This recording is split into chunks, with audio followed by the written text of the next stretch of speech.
Cette capsule vous est présentée par la boutique Maixu pour vos peluches et articles décoratifs geek, ainsi que par Evo Retro, distributeur d'accessoires cool pour gamers et collectionneurs de figurines et de jeux vidéo. Et bonjour, ici Sébastien, j'espère que ça va bien. Aujourd'hui, je vous présente le film, ici Zack Snyder Justice League, ici en combo 4K Ultra HD et Blu-ray.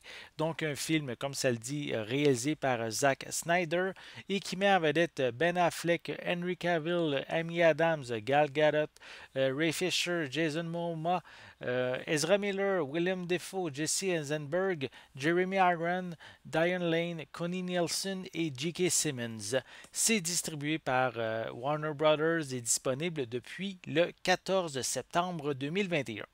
Donc, je ne vais pas ici entrer dans le détail d'une critique très détaillée. Ça a déjà été fait avec mon ami, en fait, Reach the Geek, lors de la sortie de la version numérique du film au printemps dernier. On avait vraiment parlé en longueur, donc je vous invite à justement consulter cette capsule qui est disponible sur mon site ciné-techno.com. Je vais quand même prendre le temps de vous dire que la version de Zack Snyder permet de mettre à la poubelle la version de Josh Whedon qui date de 2017. Ici, le film dure maintenant 4 heures, mais honnêtement, il n'y a vraiment pas de longueur. Le film est divisé en 6 parties qui nous permet de faire une pause si on ne veut pas le regarder d'un seul coup. Maintenant, tous les personnages sont bien développés. On comprend maintenant les raisons et certaines actions des personnages, notamment ceux de Cyborg et Flash, dont leur scène avait été quand même pas mal coupée dans la version de Whedon. La trame narrative générale du film demeure la même que celle de 2017, mais maintenant elle correspond à la vision que Zack Snyder avait prévue pour son chef-d'œuvre, car oui, je le considère vraiment comme un film sensationnel. Visuellement, ce transfert en 4K est spectaculaire. Le fait que le film soit séparé sur deux disques en 4K lui permet d'être proche de la résolution d'origine. L'œuvre sombre tant sur le ton que la photographie demeure détaillée en tout temps. Pour ce qui est du format 1 sur 33 plein écran, représentant aussi le format IMAX, c'est celui qui était prévu justement depuis le début par son réalisateur. Il met l'accent sur les plans de caméra tournés en hauteur et pour être honnête, après quelques minutes, mais on n'y pense même plus. Pour les pistes sonores, elles sont assez nombreuses puisqu'on retrouve de l'anglais Dolby Atmos, de l'anglais 5.1, du français et de l'allemand Dolby Atmos et 5.1, ainsi que des pistes en italien DTS HD 5.1, espagnol, tchèque, polonais et japonais 5.1. Pour les sous-titres, ils sont offerts en anglais, français, allemand, italien, japonais, espagnol, tchèque, danois, néerlandais, finnois, grec, hongrois, coréen, mandarin, norvégien, polonais, roumain et suédois.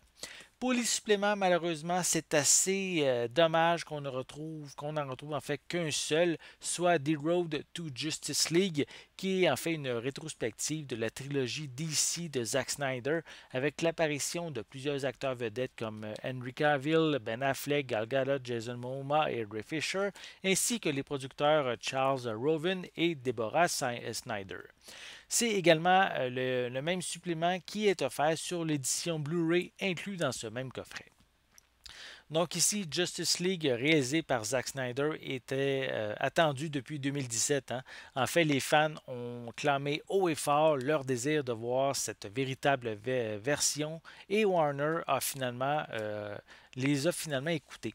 J'ai adoré le fait que les personnages sont mieux définis et que le récit propose un ton plus sérieux, comme l'était Man of Steel et Batman contre Superman.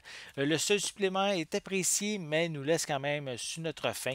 J'avoue que j'en aurais pris beaucoup plus sur la conception de cette vision de Zack Snyder. Au final, si vous avez aimé les deux précédents volets de la trilogie, n'hésitez pas à vous procurer et en fait cette véritable vision qui est aussi cette véritable conclusion qui est signée par Zack Snyder. J'espère que vous avez aimé cette vidéo. Si c'est le cas, n'hésitez pas à mettre un pouce en l'air, à laisser des commentaires. Dites-moi justement, est-ce que vous êtes fan de l'univers de DC créé par Zack Snyder? Parmi les trois films, si on parle ici de Man of Steel, Batman v Superman et même ici Justice League, avez-vous une préférence et aussi avez-vous eu la chance de comparer la version de Justice League entre Josh Whedon et Zack Snyder? Et donc, laissez-moi vos commentaires à ce sujet en dessous de la vidéo. N'oubliez pas non plus de vous abonner à ma chaîne afin de rester à l'affût de mes prochaines capsules. En attendant, je vous souhaite une bonne journée, une bonne soirée et je vais être de retour très bientôt. À la prochaine!